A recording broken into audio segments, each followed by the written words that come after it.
오늘 허락하신 말씀 읽겠습니다. 마태복음 5장 13절부터 16절, 베드로전서 2장 9절 말씀입니다. 먼저 마태복음 5장 13절에서 16절입니다. 너희는 세상의 소금이다. 소금이 짠 맛을 잃으면 무엇으로 그 짠 맛을 되찾게 하겠느냐? 짠 맛을 잃은 소금은 아무데도 쓸 데가 없으므로 바깥에 내버려서 사람들이 짓밟을 뿐이다. 너희는 세상의 빛이다. 산 위에 세운 마을은 숨길 수 없다. 또 사람이 등불을 켜서 말 아래에다 내려놓지 아니하고 등경 위에다 놓아둔다. 그래야 등불이 집 안에 있는 모든 사람에게 환히 비친다. 이와 같이 너희 빛을 사람에게 비추어서 그들이 너희의 착한 행실을 보고 하늘에 계신 너희 아버지께 영광을 돌리게 하여라. 베드로전서 2장 9절입니다. 그러나 여러분은 택하심을 받은 족속이요 왕같은 제사장들이요 거룩한 민족이요 하나님의 소유가 된 백성입니다. 그래서 여러분을 어둠에서 불러내어 자기의 놀라운 빛 가운데로 인도하신 분의 업적을 여러분이 선포하는 것입니다. 이는 하나님의 말씀입니다.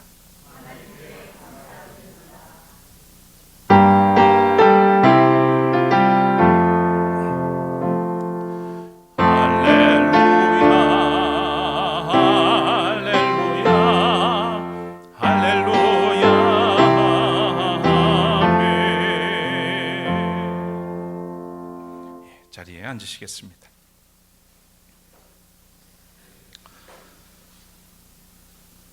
모든 것이 주님의 은혜입니다. 우리는 주님 앞에 초라하고 부끄러울지라도 우리의 존재 자체를 기뻐하시는 하나님께 예배 드릴 수 있는 것이 은혜이고 축복입니다. 이 시간 우리 주님의 위로와 평강이 여러분에게 그리고 23주년을 맞은 우리 샘터 공동체 위에 함께 하시기를 빕니다. 마음을 합해서 찬양 올리겠습니다.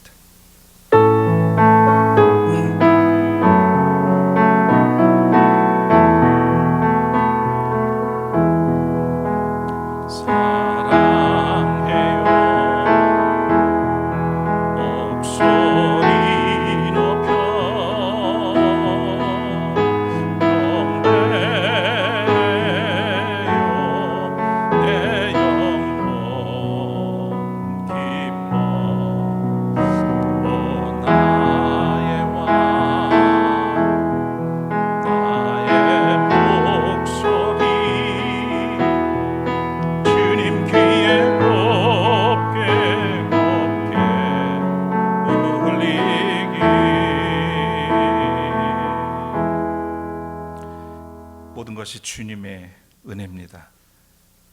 우리를 구원해 주시고 그 은혜 가운데 살게 하시고 매일 새롭게 우리에게 생명을 부여해 주셔서 여기까지 이르게 하시는 애 감사합니다.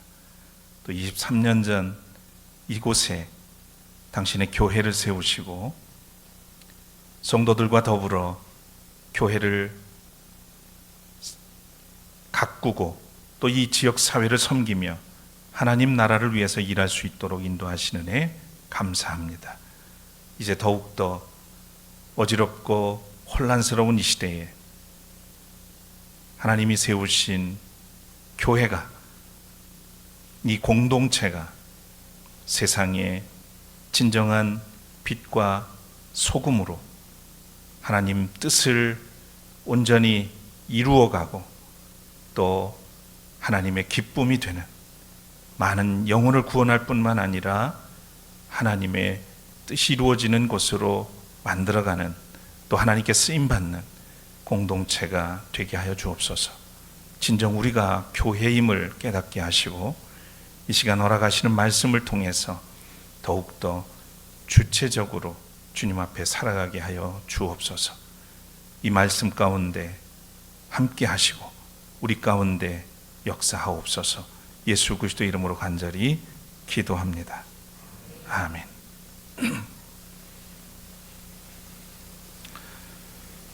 이젠 더위도 한풀 꺾이는 듯한데 우리 사회는 터무니없는 일들로 점점 끓어오르고 있습니다.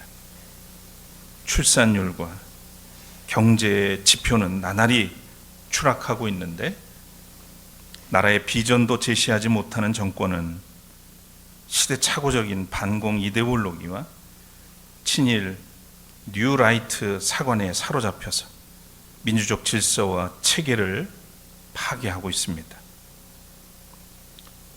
노동계를 시작으로 교육계를 들쑤셔 놓더니 이제는 군마저 쑥대밭으로 만들고 있습니다. 반국가 정부가 아닌가 의심스럽습니다. 최근에는 명예롭게 카자흐스탄에서 모셔와서 모처럼 고국 땅에 고이 잠들어 계신 의병 홍범도 장군을 이념으로 매도하는 만행을 저지르고 있습니다. 동서고금을 막론하고 정치와 종교가 재구실을 하지 못하면 사회적 기능이 마비가 되고 결국 자멸하고 맙니다. 정치는 나라의 중요한 결정권을 쥐고 있기 때문에 그 영향은 매우 강력합니다. 그래서 미치지 않는 곳이 없습니다. 그래서 정치가 부패하면 사회의 모든 분야가 마비가 되고 오염됩니다. 국민의 삶은 순식간에 피폐해집니다. 그런데 그나마 종교가 바로 서 있으면 그 사회를 살릴 길을 찾게 되고 또 그 사회를 지탱할 힘을 얻을 수가 있습니다. 하지만 만일 종교마저 부패하면 그 사회의 가치와 정신마저 산산이 부서지게 되는 것이죠. 요즘 아침 기도회에서 예레미야서의 말씀을 묵상해 왔는데 오늘의 우리 사회의 모습이 주전 600년경의 유다의 패망 직전의 상황과 얼마나 정확하게 일치하던지 제가 너무 놀라워서 말씀을 준비하고 전하다가 숨이 턱턱 막힐 때가 있고요. 가슴이 시려울 때가 많습니다. 권력을 쥔 왕실과 종교 지도자들이 거짓과 위선 그리고 교만에 빠져서 우상, 곧 미신과 무속을 따릅니다. 하나님을 섬기지도 않고 두려워하지도 않으며 언약의 말씀을 지키지도 않을 뿐만 아니라 예언자들을 통해서 선포하는 심판의 경고의 말씀도 듣지 않습니다. 왕들은 이집트와 바벨론의 농락을 당하다가 끌려가고 죽임을 당하기도 합니다. 백성은 포로로 끌려가서 노역에 시달리게 됩니다.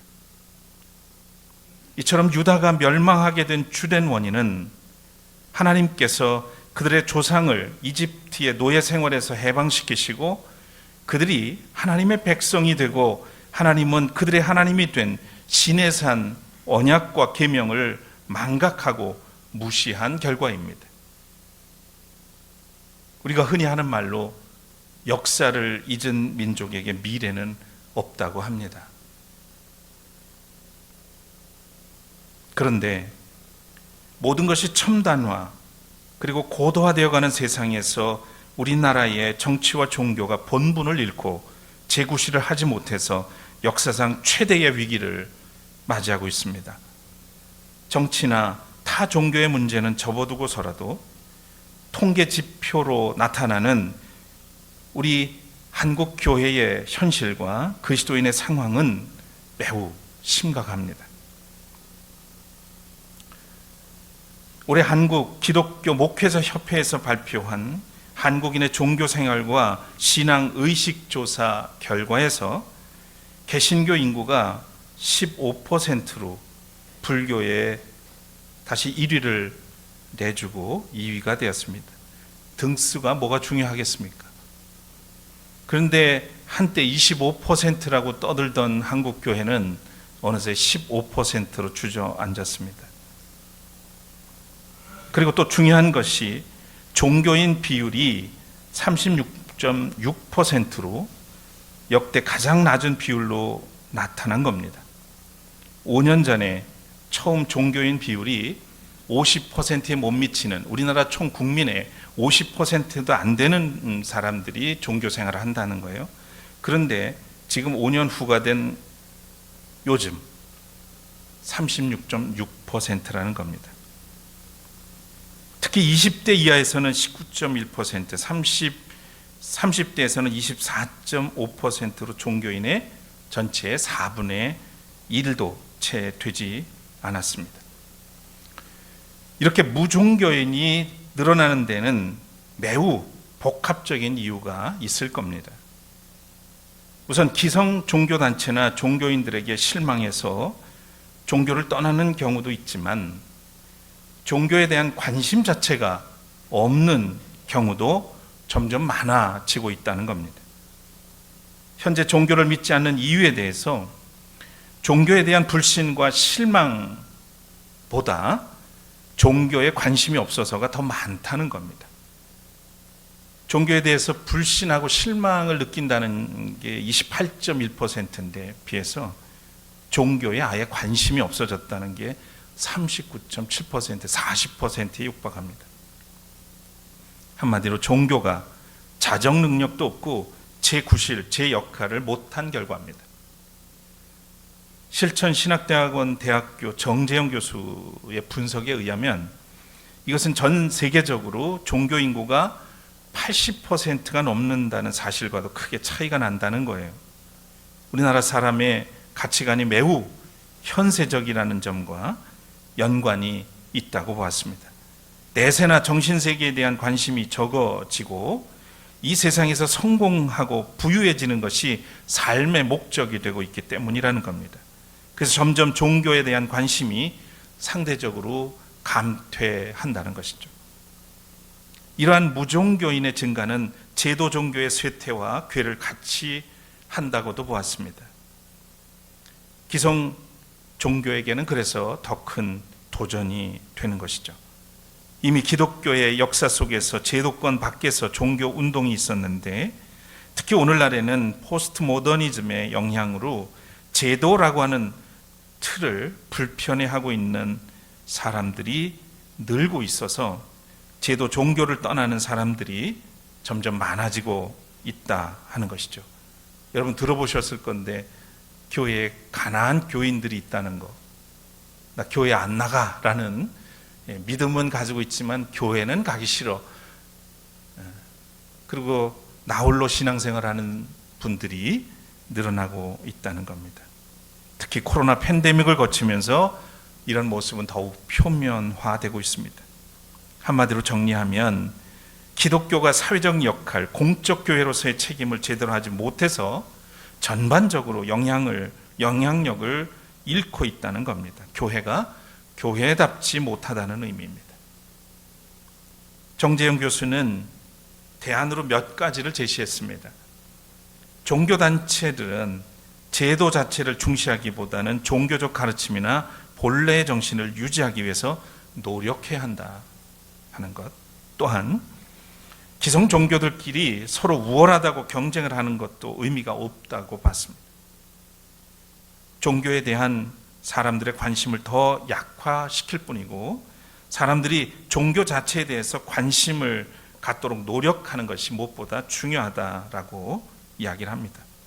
그래서 개신교 역시 지나치게 배타적인 태도를 드러내거나 종교 간 경쟁을 또는 교회 간 경쟁을 하기보다 선의의 협력을 통해서 종교에 대한 또 교회에 대한 긍정적인 이미지를 확산시키고 종교에 대한 관심을 높이는 것이 무엇보다 중요하다라고 말을 합니다.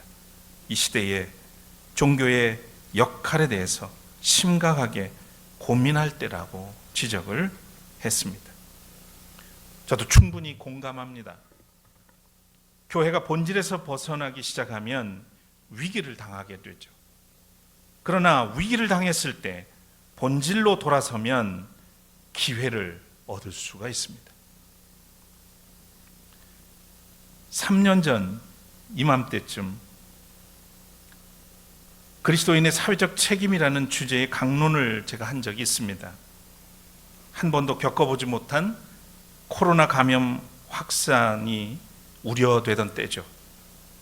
정부의 만류에도 불구하고 전광훈 사이비 집단이 광화문 집회를 강행을 해서 교회발 감염 확산에 불을 질렀을 때입니다. 당시 저는 참담한 심정으로 고심 끝에 오늘 읽은 마태복음 5장 13절에서 16절의 말씀을 본문으로 강론을 했습니다. 교회와 그리스도인에게 개인의 영혼 구원만 중요한 것이 아니라 사회에 대한 책임, 사회의 구원, 사회적 성화가 중요하다고 강조했죠. 그때 설교를 조금 옮겨보면 주님은 너희는 세상의 소금과 빛이라고 말씀하십니다. 우리는 교회 안에서 소금과 빛이라고 말하지 않고 세상 속에서 소금과 빛이라고 말씀하신 것에 주목해야 합니다. 우리는 자꾸만 교회 안에서 성도가 되려는 경향이 있습니다. 교인이 되려고 하는 경향이 있습니다. 그러나 주님이 원하시는 것은 우리가 세상 속에서 빛과 소금의 역할을 감당하는 성도가 되기를 원하십니다. 배는 물 밖에 있으면 존재 가치가 없습니다. 또한 물 속에 잠겨버리면 쓸모가 없습니다. 오직 물 위에 떠 있으면서 사람과 짐을 실어 나르는 그런 배가 될 때 가치가 있습니다. 마찬가지로 그리스도인들도 세상을 등지고 있으면 가치가 없습니다. 세 속에 잠겨버리면 존재 의미가 없습니다. 오직 세상에 있으나 세상 위에 떠서 빛과 소금의 역할을 감당하며 영혼을 구원하고 세상을 변화시키는 사명을 감당할 때 그 가치가 있는 것입니다. 이런 말씀을 드렸습니다. 그리고 세상에서 그리스도의 맛을 내는 삶, 즉 소금은 그 자체는 짠맛을 내지만 다른 식재료와 어우러지면서 감칠맛을 내듯이 그리스도인은 세상의 다양성과 소통하고 조화롭게 살면서 사랑으로 사회의 조미료이자 방부제 역할을 해야 한다고 했습니다. 또한 세상에 그리스도의 빛을 비추는 삶, 즉 우리가 빛이 없으면 보지 못하고 생존할 수 없듯이 세상에 발광체이신 주님의 빛을 반사체인 우리가 착한 행실을 통해 어두운 세상에 비추어야 한다고 했습니다. 여기서 착한 행실이란 죄를 범하지 않는 정도의 삶이 아닙니다. 그것은 그리스도의 사랑으로 섬김을 실천해서 세상을 감동시키는 삶, 영향력 있는 삶을 의미하는 것이죠. 이 강론의 마지막에 덧붙인 글이 많은 사람들이 공감해 준 코로나 시대가 전해주는 메시지입니다. 마스크를 착용하라는 것은 잠잠하라는 뜻입니다. 손을 자주 씻으라는 것은 마음을 깨끗이 하라는 뜻입니다. 사람과 거리를 두기를 하라는 것은 자연을 가까이 하라는 뜻입니다. 대면 예배를 하지 말라는 것은 언제나 어디서나 하나님을 바라보라는 뜻입니다. 집합을 하지 말라는 것은 소외된 이들과 함께 하라는 뜻입니다.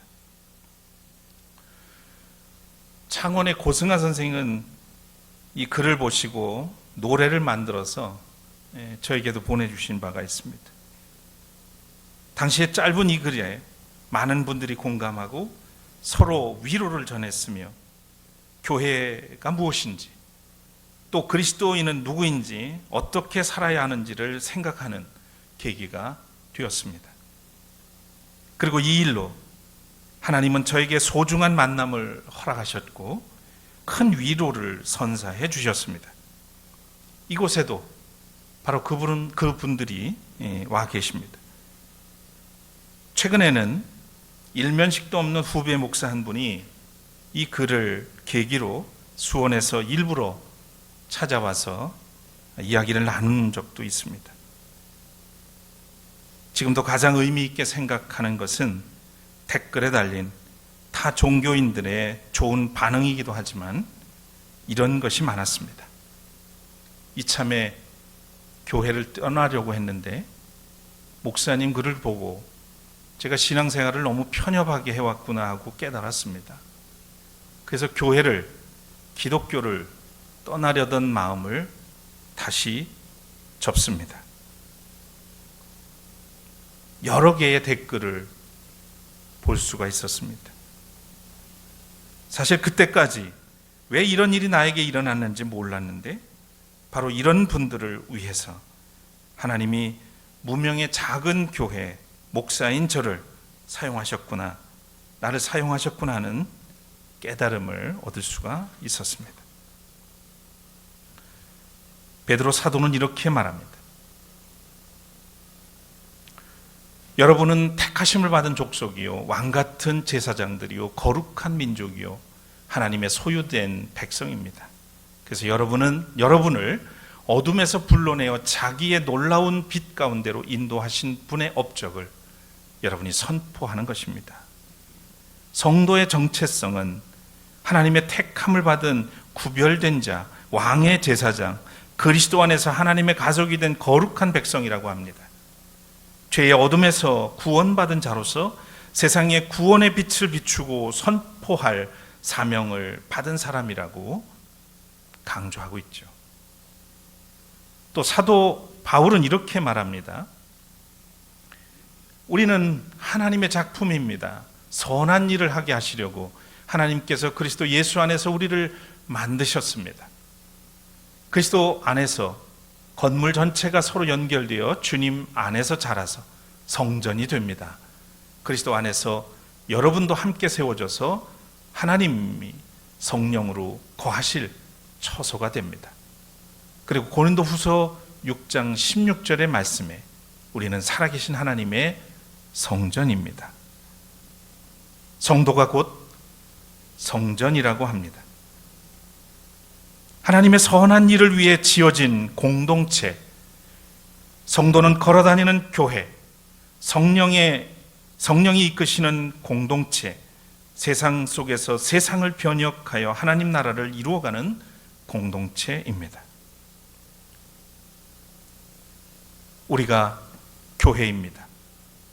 그동안 우리가 스스로 하나님이 세우신 교회를 객체로 여겨왔는지도 모르겠습니다.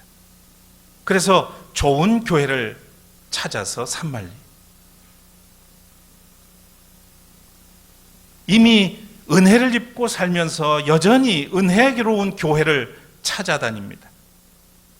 내가 교회입니다. 주님의 말씀에 의하면 바로 내가 교회입니다. 내 안에 성령이 계시면 내가 곧 성전입니다. 내 안에 하나님 나라가 있습니다. 그리스도 안에서 내가 교회입니다. 우리가 교회입니다. 이제 우리는 교회를 객체로 보고 탄식하고 절망하지 말고 주체로서 우리가 교회라는 사실을 직시하고 희망을 가져야 합니다.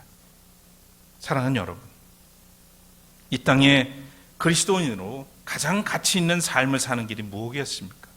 무엇일까요? 그리스도인의 존재 목적은 2000년 전이나 지금이나 주님이 다시 오시는 그날까지 오직 한 가지입니다. 예수 그리스도를 더 알아가고 예수님을 더 알게 하며 내가 있는 그곳에 하나님 나라를 세우는 것입니다. 그리고 이것이 하나님께서 세상에 교회를 세우시고 또 우리 공동체를 세우시고 우리를 성도로 택하시고 구별하여 세우신 목적입니다. 교회에서 이루어지는 모든 사역의 목적도 또 교우들이 예수님을 더 알아가고 이웃에 예수님의 복음을 나누며 삶의 현장에서 하나님의 나라를 세우는 것입니다. 우리 샘터 교회가 세워질 때 연구표가 있습니다. 우리 교회가 존재하는 한 세상을 변혁시키는 그리스도의 공동체입니다. 우리 샘터 교회의 사명은 사람들에게 복음을 전하여 영혼을 구원하고 성도들을 양육하여 온전한 그리스도인이 되게 하며 참된 그리스도의 공동체를 이루어 세상을 변혁시키는 겁니다. 교회가 본질과 사명에 충실할 때 비로소 세상에 빛이 되고 희망일 수 있습니다. 저는 우리 샘터교회가 23주년을 맞으면서 이런 기도를 올렸습니다. 주님, 우리 샘터교회가 물을 가득 모아둔 저수지가 아니라 모든 생명을 살리는 옹달샘이 되게 하옵소서. 주님, 우리 샘터교회가 구경꾼만 가득 실은 유람선이 아니라 모든 생명을 보듬고 구원하는 방주가 되게 하옵소서. 주님, 우리 교회가, 우리 샘터교회가 나이가 많고 쓸모없는 고목이 아니라 많은 사람의 쉴 곳을 만들어주는 거목으로 자라나 하나님 나라의 제목이 되게 하옵소서. 여러분, 우리가 교회입니다. 우리가 세상에 여전히 희망입니다. 내가 교회입니다. 같은 마음으로 기도하면서 주님이 오시는 그날까지 이 샘터교회를 통해서 하나님 나라를 이루어가는 복되고 아름다운 성도들, 또 우리 샘터교회가 되기를 소망합니다.